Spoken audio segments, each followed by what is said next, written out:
Good morning, writing workshop, and happy day 29 as we continue on in November here.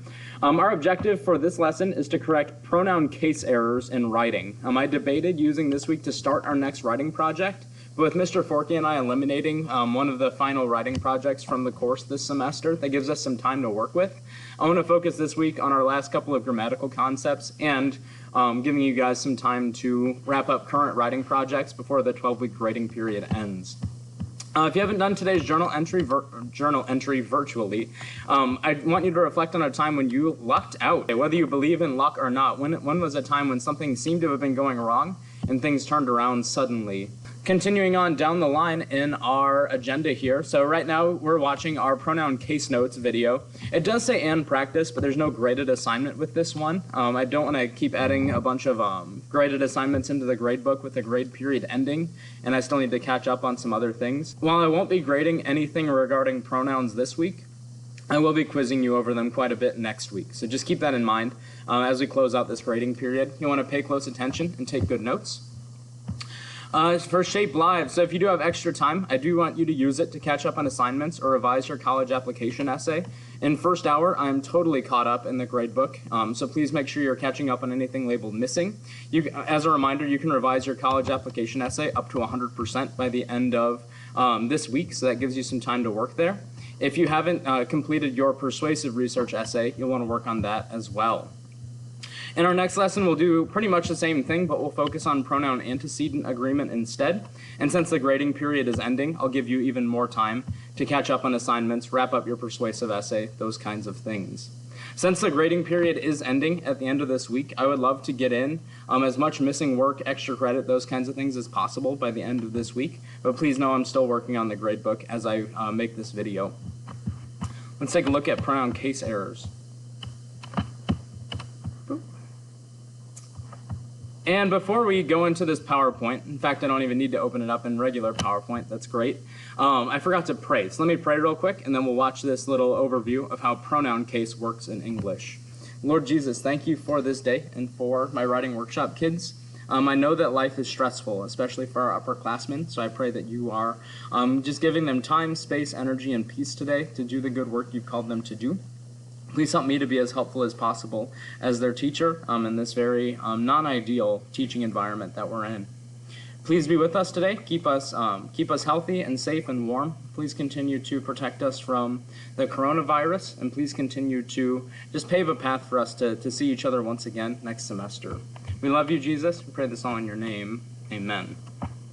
So pronoun case. One thing I would note is that I do have a little practice document for pronoun case errors that we'll look at after this PowerPoint.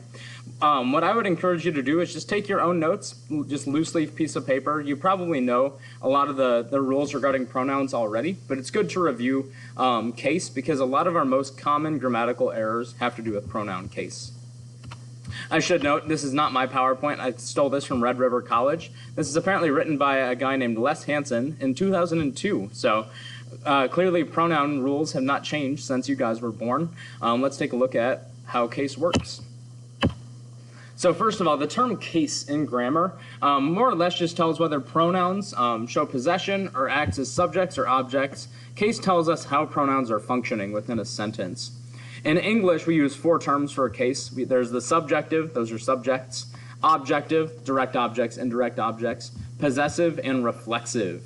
Now, possessive and reflexive, don't get fooled. Those ones are much easier to work with than subjective and objective. This isn't like German where there are four distinct cases and all of them are nasty, except for the subjective.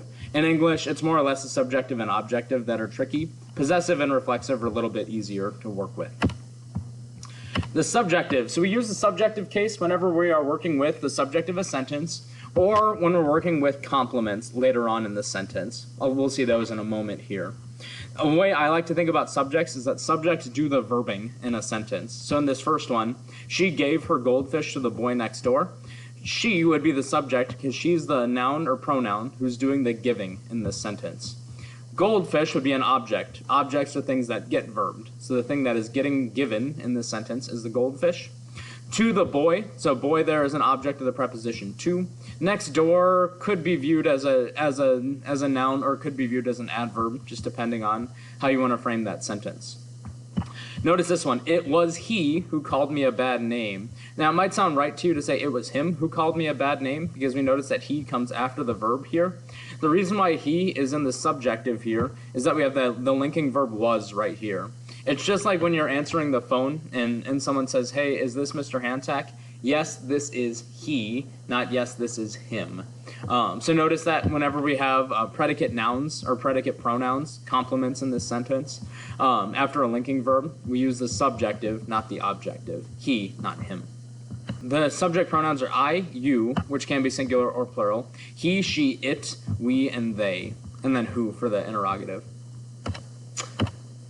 So we use the subjective at the beginning of sentences. English is a subject-verb-object sentence. I hate grammar. Subject-verb-object, they forgot a period.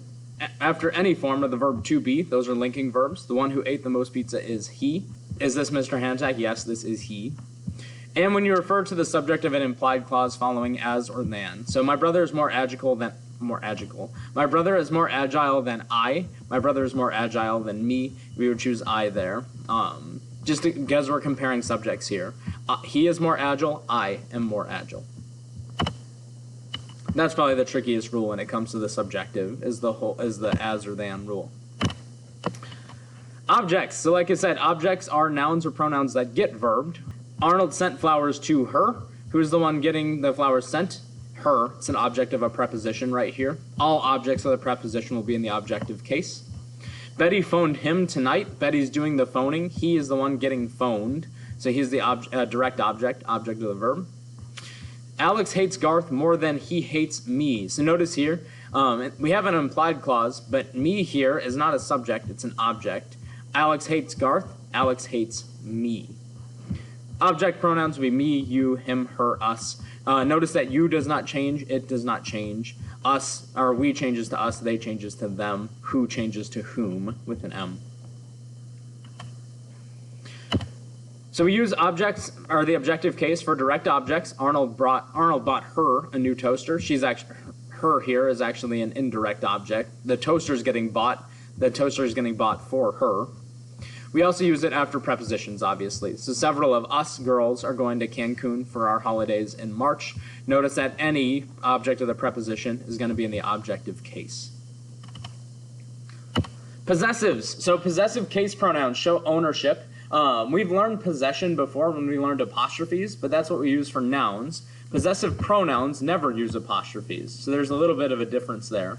An example, the goldfish was ours. Another way to frame that is our goldfish, but Sam gave it to his cat. Notice that ours does not take an apostrophe right there.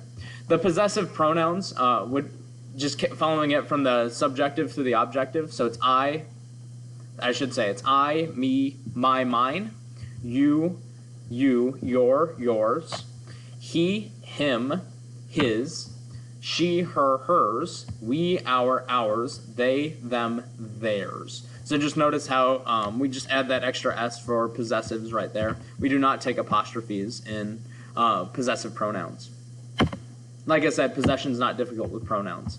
We do use the possessive case with words that modify gerund. So I know this one looks strange. I think we'll see one of these on your practice sentence today.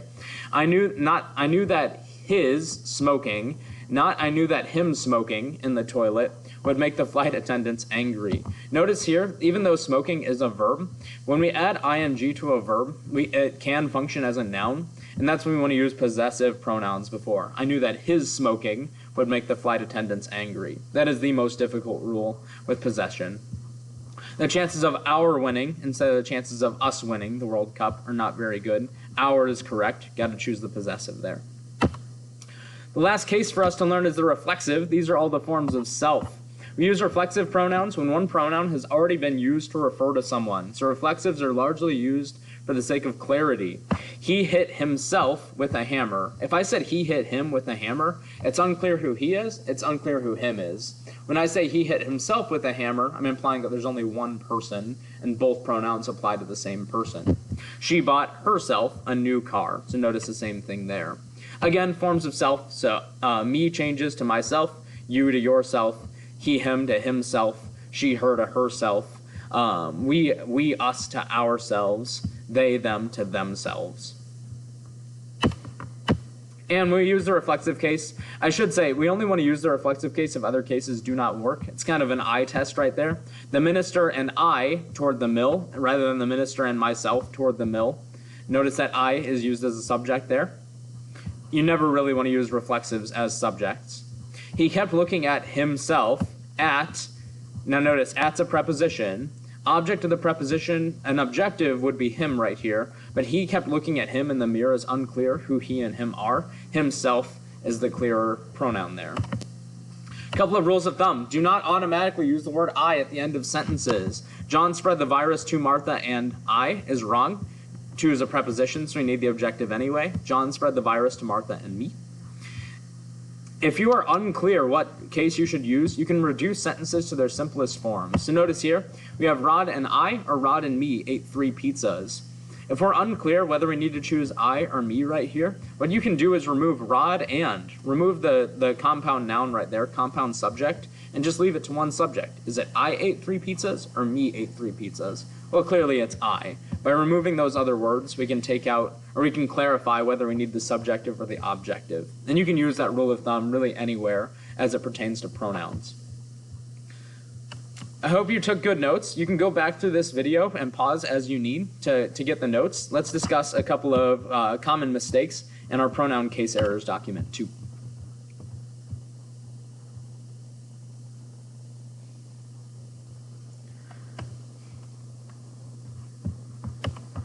I apologize for my formatting here. These are supposed to be spaced out more.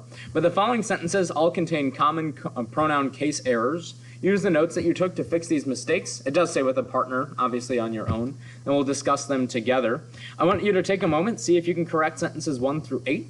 I want you to note that you do have access to a chart of all subject pronouns, their objective, their possessive adjectives and pronouns, and their reflexive form as a guide right here. Take a moment to solve these on your own. Feel free to pause this video if I'm moving too fast. I'll walk through them as well. All right, let's look at these ones together. So first of all, me and Rose visited Madagascar on vacation. I hope you can tell that this needs to be Rose and I visited Madagascar on vacation. One thing that we can note, if we take out and Rose, we have me visited. Nope, it's got to be I visited. And generally, pronoun I comes closer to the verb. So you'd want to flip Rose and I. Number 2, the linebacker tackled the quarterback and I at the same time. This one's the flip-flop. I needs to be changed to me. The reason why is notice here that the subject of the sentence is not I and it's not quarterback, it's linebacker. Linebacker is doing the tackling. The quarterback and I are getting tackled. Well, that means that I needs to be this direct object, me, right here. Once again, if you rule out quarterback and, the linebacker tackled I, linebacker tackled me. Me is clearly the correct answer there. Number 3, Dad gave the gift to Tommy and I. Same thing right here, and there's that rule of thumb, never end a sentence with I. Change that to me. To is a preposition, so we need the objective to end that prepositional phrase, Tommy and me. Number 4, you and me have good chemistry. Look at that. Once again, me changes to I right here. The verb here is have, and the subjects are you and me, or in this case, you and I. Me needs to be in the subjective case, I. Number 6, let's go get us some champion chicken. Now on this one, there's a couple of possible fixes right here. Let's go get us is more, that's more conversational and more slangy. There's really 2 ways that we can solve this one. One thing we can do is just get rid of us. Let's go get some champion chicken. The subject of the sentence would actually be us, because let's is the contraction for let us, but no one says let us go get some champion chicken. Let's go, right? We could remove us right here, or we could use the reflexive ourselves. Let's go get ourselves some champion chicken. Either way is fine. Number 7, you work out less than me. Now this one's tricky right here. Me, now I hope we know it. There's only 2 pronouns in this sentence. There's you and there's me. Now you here, you never changes from subject to object, so there's nothing we can do to you right here. The issue is with me. This one should be I. The reason why we infer this is that I also applies to that verb work out. You work out less than I work out. We can take out that second work out because it's not necessary here, but it should be you work out less than I. If you're looking for clarity right here, you could say you work out less than I do if you want to include that extra verb and not end a sentence with I. Number 8, is this Mr. Hantak? Yes, this is him. Like I said several times earlier in our video, it should be yes, this is he. The reason why is that we have the linking verb is right here, and we always use the subjective case after linking verbs. So whenever you have a predicate noun, predicate pronoun, it does need to be in the subjective he, not him in this case. Once again, I'm not necessarily grading this or collecting it. I want you to have this as a reference. Might not be a bad idea to download this so you have access to this pronouns chart, or just see if you can snap a photo. I want to make sure you have access to this chart at all times. Besides that, just going back to our... Actually, on this one, let's finish off this video by looking at our calendar here a little bit. So one thing I would note right here, once again, end of the grading period is this Friday, the 13th. Notice that there are 2 different due dates for persuasive essay final drafts. And notice that first hour in general is a little more ahead than second hour. That's largely because I'm behind on providing feedback for second hour. So I'm going to start grading first hour drafts first, actually starting today because I saw that I have a number in. But I would like to get all first hour drafts in by the end of Wednesday. Second hour, I'm going to give you some more time to respond to my feedback as well. So I'll give you until the end of Friday to get your final drafts in. That still allows me to get these graded by the time that my grade reports are due next Wednesday. Again, you will have until the end of the semester to revise your persuasive essay. So even if it was a struggle for you, please know you'll be able to revise up to 100%. I would also note I'm going to start grading college essay revisions this weekend as well. So I'd like to get college essay revisions by the end of the 13th too. Let me know if you need some more time for getting those in. I know there's a few of you I still need to grade college essays for in second hour. So please let me know if you'd like some more time with getting college essay revisions in. But I'd love to get those revised scores in time for our grade reports next Wednesday also. I hope you noticed, so Thanksgiving break, the 23rd and 24th are virtual days. We'll be using that time, really next week we'll be starting our next essay anyway, but we'll be using that Thanksgiving break as a time for you to outline and maybe start drafting on your analysis essay. The week after break is a big drafting week for us to get our analysis essays in. We'll talk more about that next week.